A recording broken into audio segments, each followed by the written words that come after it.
Welcome back. This is the Q&A section of our podcast this week.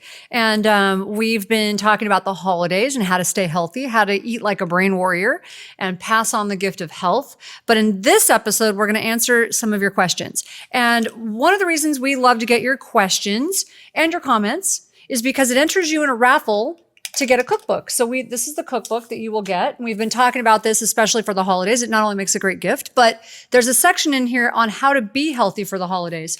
So for this week, the winners are Sheila from Grand Junction, Colorado, Randall from Lake Wales, Florida, Valerie from Henderson, Nevada, and Natalia from Point Roberts, Washington. So congratulations. We are so excited. Thank you so much for sending in your questions and your comments. And to enter the drawing, all you have to do is leave a review on Apple Podcast, preferably a positive one. Go to our website and ask us your questions. Leave us your comments, anything interesting you have. And go to brainwarriorswaypodcast.com. Visit the review page for details. It will explain to you what to do. Well, we're so excited, and there are lots of questions. So the first one, what are your thoughts about the effects of violent video games on the brain? They wear out your pleasure centers. There's actually a great book about this by my friend Archibald Hart called Thrilled to Death.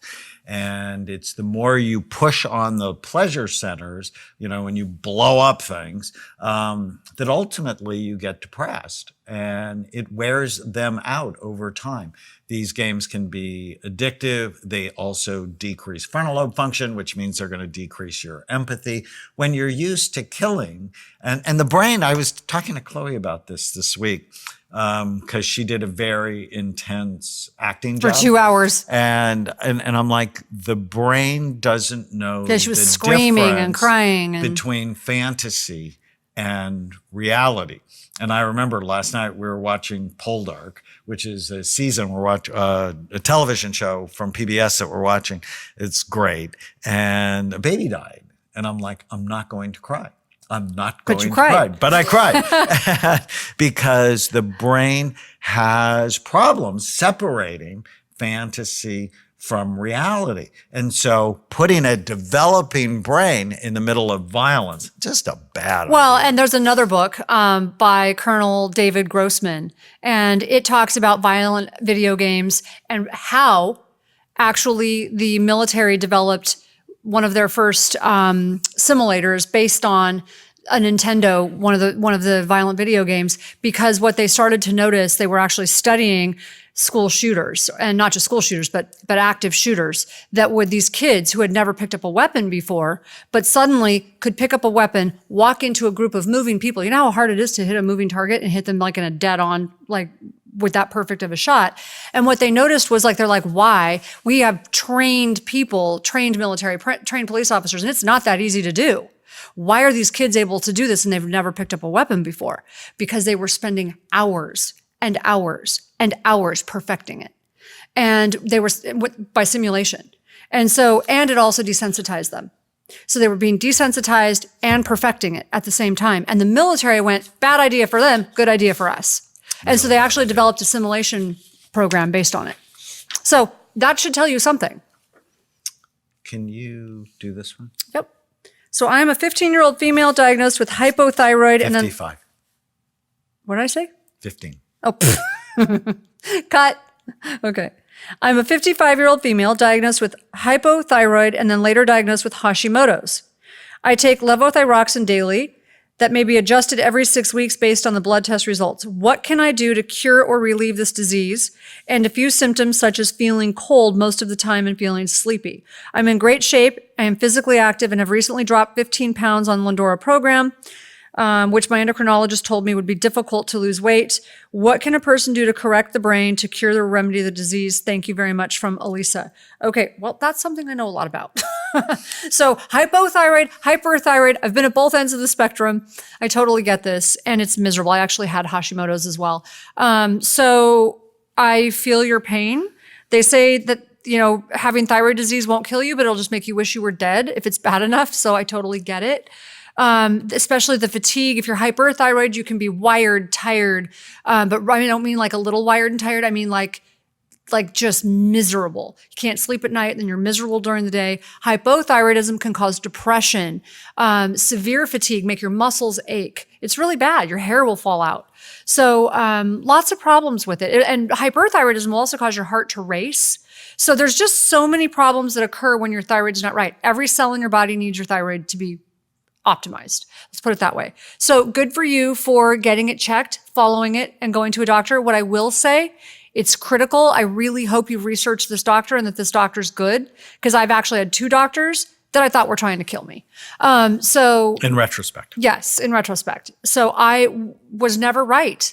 I was so miserable. I couldn't figure it out. And when I finally found the doctor I have now, I actually fly to San Francisco. Now I only have to fly up there once a year, thank God.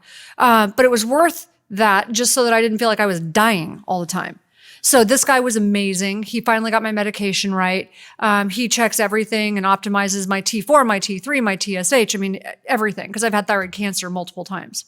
So really critical you go to the right doctor and that your thyroid levels are not normal, they are optimal. As far as what can you do, that's really a complicated question. One thing that we actually found with Chloe's teacher is that when she got rid of gluten, it really Well, especially if it's helped. autoimmune. If it really is Hashimoto's, You got to ask yourself, why is your immune system attacking? and there your are a body? ton of studies online you can actually read about the effects of autoimmune and gluten. So highly recommended. If your doctor's worth their salt, they're going to probably tell you that there's, even Western medicine doctors now, there's so many studies on the effects of gluten and autoimmune disorders that you just got to pay attention to it. So try it. Try going gluten-free for a couple weeks and see what happens. And in the End of Mental Illness that's coming out in a couple of months, there's a whole section on autoimmunity and the brain, and hormones and the brain, and how they often will interact together. All right. I have a question. I was wondering if you can do a topic on histamine intolerance and what is the right diet. I don't have it, but a friend of mine was recently diagnosed and was given a food list. I just want to know from Rowena. It is a real thing and causes people incredible stress and physical symptoms, coughing, rash, pain, that going on Don't they get severe headaches as well? diet, going on a typically healthy diet is actually not the right thing, because as we implied earlier, tomatoes can cause excessive histamine release. Avocados, which we talk about all the time, which are really great, brain healthy, but not if you have histamine intolerance. Wine. Yeah. Certain cheeses. Especially red wine. Certain fermented foods. So there's a lot about it online, but it is clearly we'd highly a real recommend thing, and you- we'll think about doing a week on that. And we'd highly recommend you talking to an actual nutritionist for that, because they actually have very specific diets. They can really help you, walk you through that. But it can give you migraines. It can give you all sorts of problems. Been enjoying the podcast. I found the nutritional ones informative, especially with Dr. Kidd, as he answered many of his questions. Dr. Kidd said that Sammy was a really good supplement to take for mood. However, you also make serotonin mood support. Why would one take one over the other if Sammy's thought of that way for mood? Great question. From Mindy. Great question. And what I've found is that Sammy is really good to stimulate your brain. More like a dopamine type of So reaction, right? if you tend to be sad Right. and tired and have brain fog and you need a stimulant, that Sammy is actually really good. It's also good for pain. And so if you have pain, tiredness, and a low mood, Sammy is good. So if you're one of our type 4s, we recommend Sammy. If, however, you're a type 3, which is worried, rigid, inflexible, things don't go your way, you get upset, Sammy can actually make you a little bit more worried and more anxious. Serotonin mood support is to help calm the brain for the sadness that goes with worry and inflexibility. Yeah, I really like this question because if you listen to our podcast regularly, you heard the episode where I talked about when I was put on Prozac. Was not a good combination. And you had mentioned to me when we were dating and I got scanned, you're like, oh, I hope no one ever put you on Prozac when you were depressed. And I'm like, oh, okay. Because what happened was I suddenly became very impulsive and lacked judgment, right? I mean, it really was a bad choice for me. For some reason, I decided to try serotonin mood support one time when I was under stress. I felt drunk. Like I literally felt drunk. Like I was walking and then I realized. Did that completely on your own without I did. consulting. Yeah, I totally did because I was anxious and I'm like, oh, maybe this will help. And then I realized, oh, this is doing the same thing to me. I mean, I put it together quickly that this is doing the same thing, that same feeling that I got. God didn't end up in Costa Rica. So it was making me feel the same way that Prozac made me feel. But when I took SAMe, I felt better. I felt like more aware, awake, energized, motivated, didn't feel anxious, felt good. I felt good. No, I took 1,200 milligrams of our SAMe. And I don't really take it for mood because, as you often say, I have Mickey and Minnie dancing in my head. No. But I have arthritis in my knees, and it just helps my knees so that I can walk 4 or 5 miles That is the every problem. day. That is why you're the way you are. Now I understand it. It's the SAMe. Dear Lord.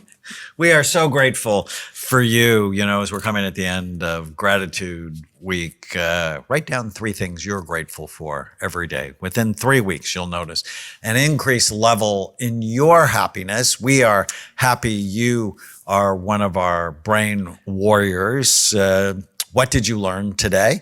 Leave a comment, question, or review on brainwarriorswaypodcast.com and post what you learned on any of your social media sites and hashtag brainwarriorswaypodcast. And we will enter you into our raffle to win the cookbook. Thank you. Happy holidays. If you're enjoying the Brain Warriors Way podcast, please don't forget to subscribe so you'll always know when there's a new episode. And while you're at it, feel free to give us a review or 5-star rating, as that helps others find the podcast. If you're considering coming to Amen Clinics or trying some of the brain healthy supplements from BrainMD, you can use the code podcast10 to get a 10% discount on a full evaluation at amenclinics.com or a 10% discount on all supplements at brainmdhealth.com. For more information, give us a call at 855-978-1363.